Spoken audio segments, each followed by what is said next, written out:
نحمدہ نصلی علی رسولہ الکریم۔ امت محمدی کے نوجوانوں، السلام علیکم ورحمۃ اللہ وبرکاتہ۔ آپ سب کو ہمارے پیارے رسول حضرت محمد صلی اللہ علیہ وسلم کی پیدائش کا مبارک مہینہ مبارک ہو۔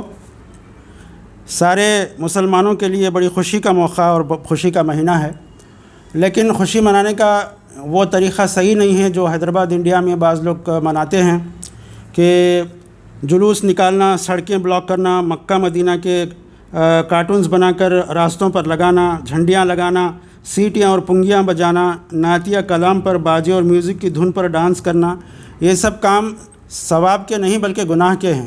اللہ کے رسول صلی اللہ علیہ وسلم اور صحابہ کرام نے جو کام نہیں کیا اس کو بدعت کہتے ہیں، اور بدعت ثواب کا کام نہیں ہے بلکہ گناہ کا کام ہے۔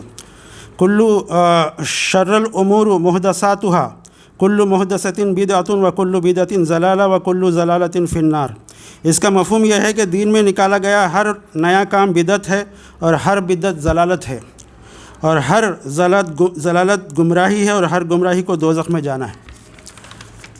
تو اس طرح سے ہم کو یہ جو جلوس وغیرہ نکالا جاتا ہے، یہ دراصل چند سیاسی لوگوں کا کام ہے جو اس طرح کا کرواتے ہیں۔ ہم کو ایسے ان کے سیاسی مقاصد کا حصہ بن کر اپنا گناہ کا کام نہیں کرنا ہے، بلکہ ہم کو اللہ کے رسول صلی اللہ علیہ وسلم سے سچی محبت کرنا ہے۔ اور سچی محبت یہ ہے کہ حضور صلی اللہ علیہ وسلم کی اتباع کریں، آپ کی پیروی کریں، نمازوں کی پابندی کریں، اور ماں باپ کی خدمت کریں، ان کے کھانے کپڑے کا خرچ اٹھائیں، اور گناہ کے کام جیسے سگریٹ نوشی، جو نشے کے سگریٹ ہوتے ہیں، یا پھر شراب نوشی، یا پھر گناہ کے کام جیسے جھوٹ ہے، دھوکہ ہے، فریب ہے، یہ تمام چیزوں سے دور رہیں۔ ماں باپ کی خدمت کریں، ان کے کھانے کپڑے کا خرچ اٹھائیں، یہ تمام چیزیں ہم کریں۔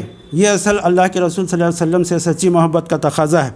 اور پھر اس سال چونکہ گنیش وسرجن بھی اسی دن ہے جس دن میلاد کا دن ہے، تو ہم کو ایسے کسی جلوس میں شریک ہو کر کوئی فتنہ فساد کا ذریعہ نہیں بننا ہے، کیونکہ فتنہ فساد ہوگا تو شہر کی فضا مقدر ہوگی، اور نامعلوم کتنے ہی معصوموں کی جان بھی جا سکتی ہے۔ لہٰذا ہم کو اس سے پرہیز کرنا چاہیے۔ اللہ سے دعا ہے کہ ہم کو سیدھے راستے پر چلائے، اور حضور صلی اللہ علیہ وسلم کی صحیح محبت اور آپ کی پیروی کرنے کی توفیق نصیب فرمائے۔ السلام علیکم ورحمۃ اللہ وبرکاتہ۔